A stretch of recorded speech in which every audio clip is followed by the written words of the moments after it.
Saya bacakan fatwanya ya. Dalam kondisi dalam kondisi penyebaran COVID-19 tidak terkendali di satu kawasan yang mengancam jiwa, umat Islam tidak boleh menyelenggarakan sholat Jumat. Saya bacakan, umat Islam tidak boleh menyelenggarakan sholat Jumat di kawasan tersebut sampai keadaan jadi normal kembali, dan wajib menggantikannya dengan sholat zuhur di tempat masing-masing.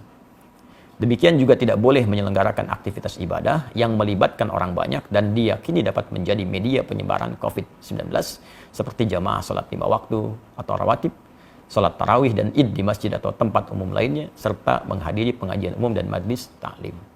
Ini nomor 4 ini dalam kondisi penyebaran COVID-19 tidak terkendali. Artinya memang sudah mewabah luas, tidak bisa ditangani sama sekali, maka fatwa ini berlaku. Dan ini sudah tidak perlu kita berfatwa lagi. Jadi kalau orang-orang tak paham, sudah diam saja. Ikuti instruksinya, karena ini sudah orang yang pakar yang berbicara. Ya, kadang-kadang kita ini suka aneh. Masalah ekonomi, kita ikut ekonom. Masalah hukum, kita ikut ahli hukum. Ya, masalah untuk bisnis, kita ikut pebisnis. Tapi kalau urusan agama, semua bisa berfatwa. Nah, maka saya tegas ingin menyampaikan, kalau tidak punya ilmu, tak paham, sudah ikuti instruksi yang ada, jangan bikin fatwa masing-masing. Nah, jangan sampai Anda bisa mengatakan misalnya, mohon maaf, ini kan bagian dari ibadah itu wajib kalau wafat sedang dalam keadaan sholat. Wafat itu tidak ada kaitan dengan virus atau yang lain. Kalau sudah tiba ajal ya wafat. Tapi ketentuan syariat mesti kita ikuti. Nabi saja meminta kita untuk menjaga diri. Anda bukan Nabi, bukan Rasul, menganjurkan sesuatu yang bertentangan. Maka itu sangat hal yang tidak diharapkan. Mohon izin saya meneruskan. 5. Dalam kondisi penyebaran COVID-19 terkendali. Nah, ini, tolong catat juga ini.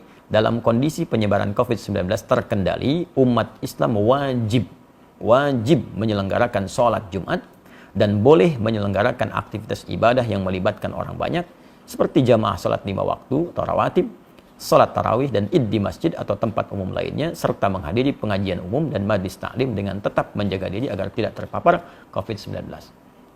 Nah, jadi kalau di wilayah-wilayah yang diketahui, sekali lagi, transparansi data, informasi yang dibuka ke publik, setidaknya menyampaikan, ini wilayah ini terpapar, wilayah ini tidak. Sehingga kita bisa petakan, oh ini yang tidak, yang aman, maka berlaku fatwa yang ini. Ini yang terkendali, tetap Jumatan. Masjid dibuka. Jadi jangan sampai syiar-syiar ibadah itu hilang, tertutup. Nah, jangan dipukul rata fatwa ini bagi semua kondisi yang sekiranya terjadi perbedaan keadaan di dalamnya. 6. Pemerintah menjadikan fatwa ini sebagai pedoman dalam menetapkan kebijakan penanggulangan COVID-19 terkait dengan masalah keagamaan dan umat Islam wajib menaatinya. Nah, ini sudah tidak perlu saya tafsirkan. Tentunya fatwa ini sudah sampai ke pemerintah kita. Negara kemudian bisa mengambil tindakan dan kita mengikuti sesuai dengan arahan fatwa MUI yang dimaksudkan. 7. Pengurusan jenazah. Ya, tajhiz al-janaiz yang terpapar COVID-19, terutama dalam memandikan dan mengafani, harus dilakukan sesuai protokol medis dan dilakukan oleh pihak yang berwenang dengan tetap memperhatikan ketentuan syariat, sedangkan untuk mensalatkan dan menguburkannya dilakukan sebagaimana biasa dengan tetap menjaga agar tidak terpapar COVID-19. Saya kira ini sangat jelas, ya, dan ini perlu berkonsultasi juga. Ada ulamanya, ada bagian medisnya, dan dijelaskan bagaimana saat menyolatkan tidak tertular, saat memandikan tidak tertular, sehingga dengan itu tidak terjadi kepanikan. Dan saat seorang pun dengan izin Allah sesuai ajal meninggal misalnya karena terpapar virus ini, dan kita doakan semoga Allah menerima segala amal baik, menjadikan rahmat, ya, menjadikan syahid sesuai janji Nabi SAW.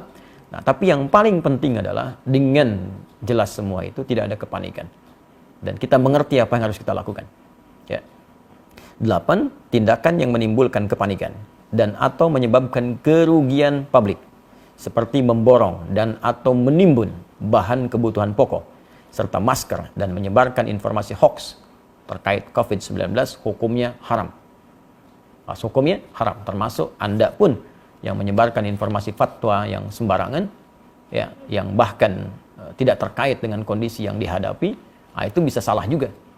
Ya, seharusnya bisa ke masjid, tidak bisa ke masjid. Atau seharusnya tidak harus ke masjid, malah ke masjid. Nah, maka dilihat dengan baik-baik.